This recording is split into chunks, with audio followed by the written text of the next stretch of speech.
Troisième caractéristique, c'est une personne bien sûr qui vous plaît physiquement. Dans ce livre connu du Cantique des Cantiques, Salomon va dire à sa fiancée qu'elle est belle par 10 fois. Il dit « Que tu es belle, mon ami, que tu es belle. Tes yeux sont des colombes. Que tu es belle, mon bien-aimé, que tu es agréable. » Et oui, cette personne va changer au fur et à mesure des années, mais si déjà aujourd'hui elle ne vous plaît pas, qu'est-ce que ce sera demain? Non, il faut que cette personne vous plaise. Même si on vous a donné des prophéties, oui, voilà, ça doit être ton mari, ta femme, etc. Non, c'est nous qui choisissons. Et en fonction aussi de nos critères. Vous voyez là aussi sans maquillage, sans parure. Le Seigneur a dit aux pharisiens, vous nettoyez l'extérieur, mais à l'intérieur vous êtes plein de méchanceté. Et il est bon de voir quelqu'un sans maquillage. Quatrième caractéristique, une épouse ou un mari qui épouse votre vision pour la vie.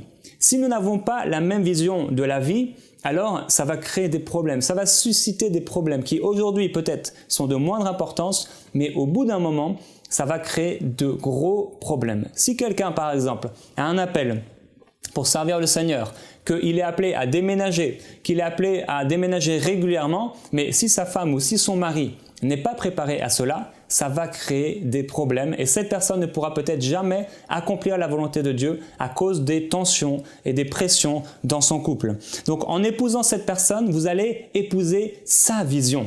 Et il est donc important de connaître, mais quelle est sa vision de la vie?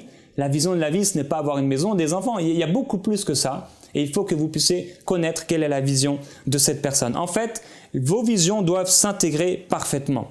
Abraham a eu du mal à comprendre la vision de son épouse, il a eu du mal à comprendre sa propre vision, et c'est seulement 25 ans après qu'il a compris réellement quelle était la vision, quel était le rôle, quel était l'appel qui était sur son épouse, et quel était aussi son propre appel. Cinquième caractéristique, bien sûr, c'est une personne qui aime Dieu.